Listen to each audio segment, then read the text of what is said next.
The world of money is a theater, but in this theater, some seats are reserved for the few who don't sweat when the lights flicker and the stage shakes. They watch, they wait, and when the market crashes, they don't panic, they act.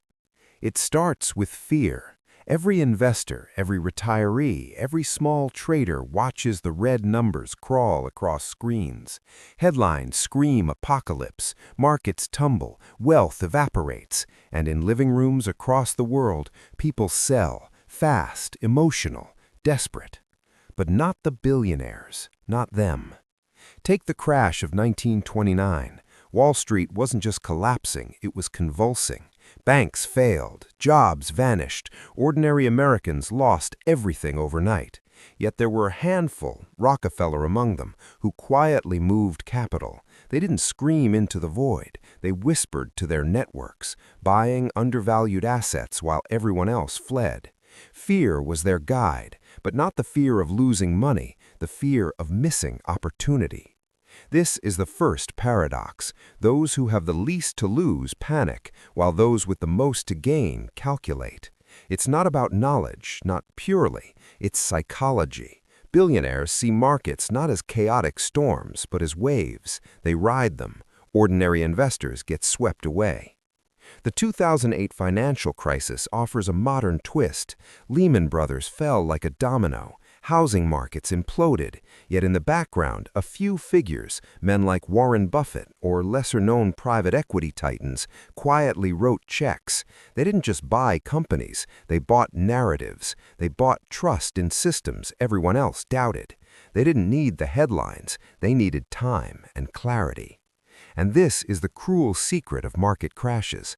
Opportunity wears the mask of catastrophe. The richer the investor, the more invisible the strategy.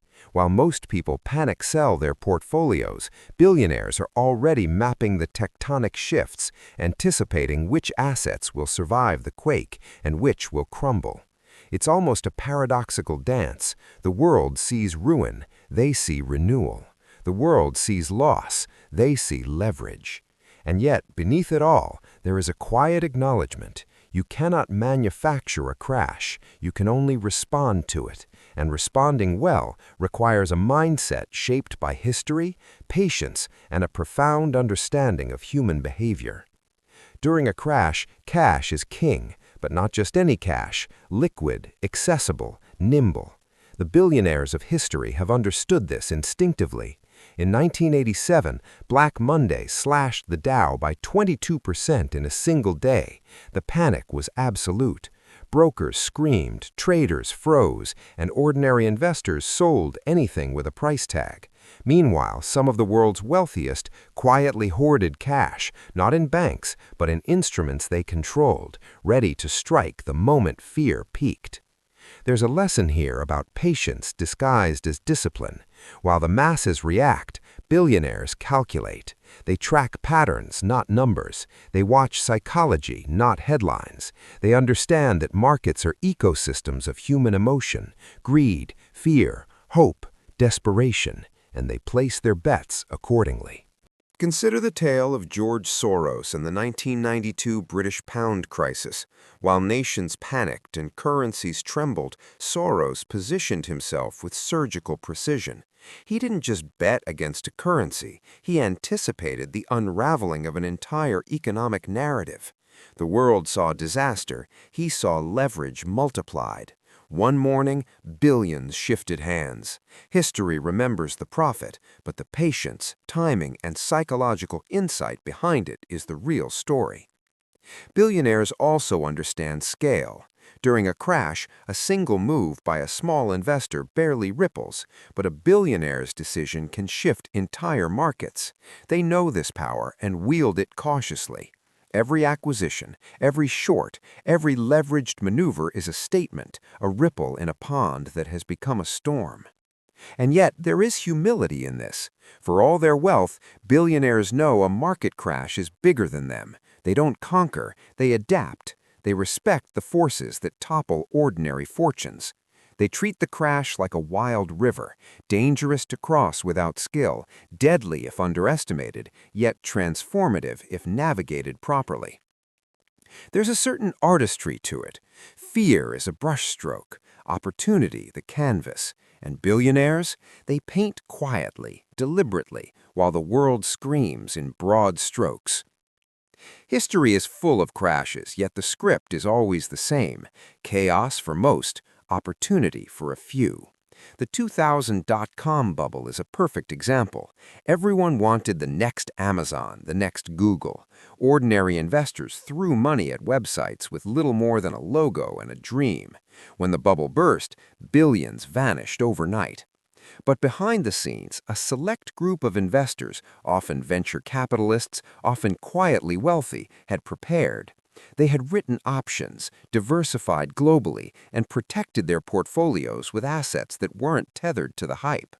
While the masses scrambled to salvage their nest eggs, these billionaires used the collapse as a funnel, a way to extract value that ordinary investors had mispriced. It's a lesson in invisibility. Billionaires rarely announce their moves. In 2008, when Bear Stearns collapsed, headlines fixated on panic. Few reported who quietly acquired prime real estate at pennies on the dollar. Few captured the irony that disaster for the many was a windfall for the few. This invisibility is itself a weapon. The less the market knows about you, the more you can act unopposed. And here lies another paradox. The more a billionaire stands to gain, the more detached they must remain. Emotional decisions are fatal in a crash. Human psychology is predictable, but only if you don't participate in it the way everyone else does.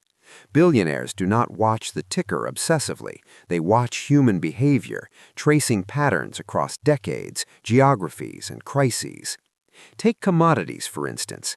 When markets panic, people sell physical assets, oil, gold, rare metals, without understanding the global flows that determine their real value. Those who can see supply chains, government interventions, and geopolitical undercurrents can anticipate movements that seem chaotic to the average observer. A crash is just a complex puzzle, and billionaires, unlike most, have the time, the knowledge, and the capital to solve it while others are paralyzed by fear. Crashes reveal a hidden architecture of power.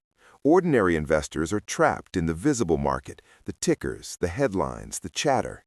Billionaires inhabit a shadow market, one shaped by relationships, intelligence, and timing. It's not cheating. It's adaptation to a system most people only see on the surface. Liquidity is one thing, information is another, and in a crash, information is more valuable than gold. Billionaires have access to networks invisible to most. They speak to central bankers, policymakers, CEOs, and analysts. While the average investor panics in headlines, billionaires digest whispers, rumors, and subtle shifts in global finance. They map these threads like cartographers of hidden terrain, predicting which banks will falter, which companies will survive, and which assets will become tomorrow's safe havens. During the 2008 crisis, for instance, some hedge fund managers were reading the Federal Reserve's subtle signals months before mainstream news even reported the severity of the mortgage meltdown. They understood the government's likely interventions and positioned their capital accordingly. They were not gambling, they were responding to the invisible currents beneath the storm. There's a psychological edge here, too. Crashes amplify emotions: fear, greed, panic, hope. Billionaires treat these as measurable forces. They do not fight the tide of emotion, they anticipate it. Retail investors sell because they are afraid. They buy in a frenzy because they are greedy. Paradoxically, billionaires often move in the opposite direction, aligning themselves with what the market has not yet priced in. Consider Warren Buffett's famous 2008 moves. While headlines screamed doom, he saw undervalued companies whose fundamentals remained intact. He made large investments in institutions the world thought were broken. In other words, he bought confidence when everyone else was selling it, and by doing so, he turned fear into a mechanism for creating wealth. The key is restraint. Billionaires know that acting too early can be as costly as acting too late. Timing, not impulse, dictates outcomes. They understand that crashes are not a single event. They are processes, unfolding over weeks, months, sometimes years. And those who can endure, who can calculate calmly while the world panics, are the ones who profit. There's a lesson in patience here. Opportunity is never urgent. Urgency is the trap of the fearful. Wealth is the reward of the patient. Diversification is often touted as a shield for ordinary investors. Don't put all your eggs in one basket, they say. But in a crash, diversification alone is a thin defense. Billionaires think differently. They diversify not just across sectors, but across systems, geographies, and even realities. Take the 2020 pandemic crash. Stocks plummeted globally. Yet billionaires had assets in cash, bonds, private companies, cryptocurrencies, art, and real estate. Some had offshore holdings, some had political connections shaping regulations in real time. They weren't just spreading risk, they were spreading opportunity. Every market shock became a series of micro-events, each of which could be leveraged. Ordinary investors saw collapse. Billionaires saw branching paths. There's also a temporal dimension to this strategy. While small investors panic sell today and regret tomorrow, billionaires think in decades. They understand that markets recover, but the pace is uneven. Some assets rebound in months, some in years, some never. Crashes filter markets like sieves. Weak companies vanish, strong companies consolidate, and those with foresight and liquidity are waiting to collect the pieces. Consider the aftermath of the Asian financial crisis of 1997. Entire economies collapsed, currencies fell, companies went bankrupt, banks froze. Yet a handful of investors moved decisively, buying undervalued corporations and real estate at fractions of their former worth. They didn't just profit, they reshaped industries. Ordinary investors had lost their chance. Billionaires, in contrast, had turned devastation into creation. Psychologically, this approach also requires detachment. You must accept that much of the market will panic. You must see loss not as tragedy, but as a system-wide rebalancing. And in that rebalancing, the patient, well-capitalized few can pivot decisively. Crashes are less about what is lost, more about who can act in the interstices of fear. The lesson here is subtle. Wealth is not just preserved through prudence, it is amplified through strategic courage. Crashes don't punish indiscriminately, they reward the prepared, the patient, the psychologically disciplined. Leverage is a word that terrifies most investors. Debt, margin calls, the risk of ruin. It sounds like a trap. But in the hands of billionaires, leverage is not danger, it is a tool. Carefully measured, precisely applied, it becomes a force multiplier in a crashing market. During the 2008 crisis, several private equity firms quietly increased their leverage, acquiring companies at a fraction of their pre-crash valuations. They did not overextend, they calculated exposure against liquidity and timing. The collapse of credit markets, which devastated ordinary investors, became a mechanism for expanding influence and control. Leverage, however, is not merely financial, it is psychological. Billionaires leverage patience against panic. They leverage information against ignorance. They leverage the irrationality of the many to their strategic advantage. In every market crash, the vast majority reacts emotionally, and a few react structurally. It's the structural reaction that multiplies wealth. Look at historical precedents. During the Great Depression, some investors who understood leverage and the political and economic levers at play positioned themselves to acquire failing banks and industrial assets. It was not opportunism in the crude sense, it was disciplined anticipation. By the time recovery began, they had secured positions that would yield decades of influence. This is a paradox many fail to grasp. In a crash, risk becomes opportunity, but only if you can measure it, tolerate it, and act without fear. Fear clouds judgment, confidence sharpens it. The billionaire's edge is that they can afford to wait for clarity, to act decisively when the moment arrives, and to wield leverage with precision. And there is beauty in that precision. While ordinary investors flail and hedge blindly, the wealthy navigate a collapse like chess masters, thinking several moves ahead, balancing capital and timing against the inertia of mass panic. Crashes, in their hands, are a canvas for strategy, not a threat to survival. Networks, relationships, influence. These are invisible assets that become visible only in a crash. Ordinary investors rely on brokers, headlines, and public statements. Billionaires rely on humans, powerful humans whose decisions shape entire markets. During the 1998 Russian financial crisis, global markets trembled, bonds collapsed, currencies plummeted, and panic spread like wildfire. Yet some investors had built quiet networks with Russian oligarchs, international bankers, and policy insiders. These relationships allowed them to move ahead of the panic, acquiring stakes in distressed assets at minimal prices.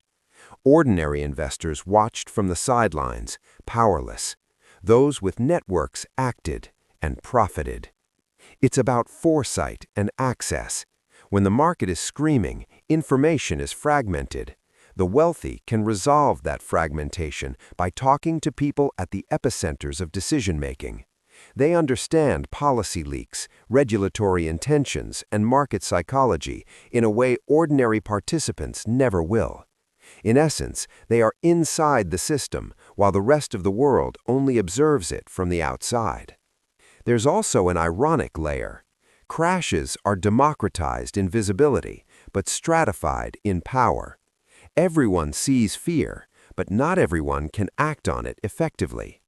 Billionaires leverage networks to transform visibility into actionable intelligence. Relationships amplify their liquidity, their timing, and their reach. In a market collapse, it's rarely the smartest or even the richest who profit the most. It's those who can see, hear, and move first. And yet, there's an art to restraint. Acting too aggressively, too publicly, or too early can signal the market, invite resistance, or destabilize positions. Billionaires often move like shadows, present, influential, decisive, but almost imperceptible until the consequences unfold. They turn catastrophe into opportunity, but they do it quietly, deliberately, strategically. The reflection is stark. Markets may appear chaotic, but opportunity is structured. Panic is universal. Preparation, patience, and networks are rare. In a crash, human psychology is predictable, but only if you can rise above it. And finally, the greatest paradox of all. Wealth in a market crash is not about knowing the future. It's about embracing uncertainty. Billionaires do not predict every twist. They cannot. What they do is prepare for possibilities, not certainties. They build systems, financial, informational, relational, that allow them to act decisively when the world around them falters. Consider the Black Monday crash of 1987. The Dow fell 22% in a single day. Panic engulfed traders. But a handful of investors, having anticipated volatility, not direction, used automated strategies and hedges to profit while the world scrambled. The lesson is clear. It is not fortune-telling, but positioning that defines advantage. There's also a philosophical layer to this. Crashes are reminders that markets are human constructs. They are emotional machines, subject to fear, hope, and herd behavior. Billionaires paradoxically detach from the crowd. They study behavior as a historian studies patterns, detached, analytical, and patient. They do not succumb to the terror of the present because they have mastered the rhythm of market history: boom, panic, collapse, recovery. And herein lies the final truth. For most, a market crash is a moment of loss. For billionaires, it is a mirror. It reflects the fragility of institutions, the irrationality of crowds, and the opportunities hidden in fear. They buy, they leverage, they wait, but above all, they observe. They understand that money, like time, compounds not only in growth, but in insight. Crashes are not merely financial events, they are psychological and philosophical tests. The average investor sees the red numbers and panics. The billionaire sees a living system, flawed yet navigable, where patience, strategy, and courage define outcomes. The market does not discriminate, but opportunity does. And when the dust settles, when the panic subsides, the landscape is reshaped. Some fortunes vanish, others multiply.